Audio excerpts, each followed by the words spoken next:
हर साल 1 फरवरी को वित्त मंत्री द्वारा देश का बजट पेश किया जाता है और उससे एक दिन पहले यानी कि 31 जनवरी को इकोनॉमिक सर्वे दिया जाता है। लेकिन इस बार ऐसा नहीं किया जाएगा। 1 फरवरी को देश का बजट तो आएगा, लेकिन बिना इकोनॉमिक सर्वे के। क्या है इकोनॉमिक सर्वे, ये इस साल क्यों नहीं बताया जाएगा? आइए जानते हैं इन सभी सवालों के जवाब आज की वीडियो में। क्या है इकोनॉमिक सर्वे? इकोनॉमिक सर्वे केंद्र बजट से एक दिन पहले केंद्र सरकार द्वारा प्रस्तुत किया जाता है। यह एक व्यापक वार्षिक रिपोर्ट होती है जो पिछले वित्तीय वर्ष में भारतीय अर्थव्यवस्था का पूरा ब्यौरा देती है।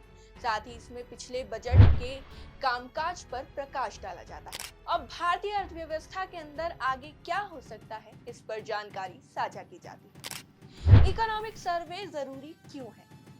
इकोनॉमिक सर्वे इसलिए जरूरी है क्योंकि इसमें सरकार कृषि, सर्विस, उद्योग और बुनियादी ढांचे जैसे अन्य सेक्टरों के प्रदर्शन के बारे में बताती है और यह इन सेक्टरों के आर्थिक विश्लेषण में मदद करता है। इसके अलावा ये आने वाले वित्तीय वर्ष में आर्थिक रणनीति को तैयार करने में भी मदद करता है।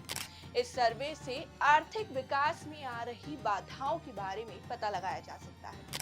इस बार इकोनॉमिक सर्वे क्यों नहीं आ रहा और ये अब कब आएगा? इस बार इकोनॉमिक सर्वे इसलिए नहीं दिया जा रहा है क्योंकि ये पूर्ण बजट नहीं है बल्कि अंतरिम बजट है। ऐसा इसलिए हो रहा है क्योंकि इस बार भारत में अप्रैल मई में चुनाव होने वाले हैं, जिस वजह से वित्त मंत्री पूर्ण बजट नहीं बता सकते। इस बार पूर्ण बजट जुलाई में पेश किया जाएगा क्योंकि जब तक चुनाव के नतीजे भी घोषित हो जाएंगे। आपको बता दें, वित्त मंत्रालय ने इस बार इकोनॉमिक सर्वे तो नहीं दिया, पर उन्होंने 29 जनवरी 2024 को एक रिपोर्ट साझा की है जिसमें उन्होंने पिछले 10 सालों में भारतीय अर्थव्यवस्था को हाईलाइट किया है।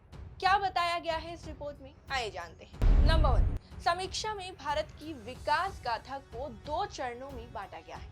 पहला 1950 से 2014 तक और दूसरा 2014 से 2024 तक। इसमें इन्होंने नरेंद्र मोदी सरकार के 10 सालों को परिवर्तनकारी विकास का दशक बताया है। इसमें इन्होंने बताया है कि 2014 से पहले हालात इतने अच्छे नहीं थे, विकास धीमा था, खाने पीने की कीमतें ज्यादा थी और निर्णय लेना मुश्किल था।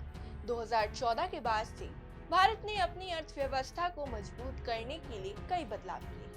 अब हम G20 देशों के समूह में सबसे तेजी से बढ़ने वाली अर्थव्यवस्था है। नंबर 2, भारत अगले 3 सालों में $5 ट्रिलियन की अर्थव्यवस्था बन जाएगा और 2030 तक $60 ट्रिलियन तक पहुंच सकता है। साथ ही वित्तीय वर्ष 2024 में भारत 7.2% की GDP वृद्धि दर को पार कर लेगा। धीमी विश्व अर्थव्यवस्था में विकास की हर इकाई बेहतर है। नंबर 3, इसमें इन्होंने नोटबंदी का भी जिक्र किया है। कहा है कि इससे कैशलेस पेमेंट का इस्तेमाल बढ़ा है। नंबर 4, इस रिपोर्ट में भविष्य पर फोकस करते हुए कहा कि घरेलू खपत अर्थव्यवस्था को आगे बढ़ाए क्योंकि निर्यात अब आसान नहीं होगा। तो दोस्तों, ये थी हमारी आज की वीडियो। आई होप बजट से रिलेटेड आपको आपके सारे सवालों के जवाब मिल गए होंगे। अगर आपको ये वीडियो पसंद आई है तो इसे आप लाइक और शेयर करना ना भूलें। इस वीडियो से रिलेटेड आपके मन में कोई भी सवाल है तो आप हमसे कमेंट में पूछ सकते हैं। हम आपसे फिर मिलेंगे एक और नई वीडियो, एक और नए टॉपिक के साथ। तब तक के लिए धन्यवाद।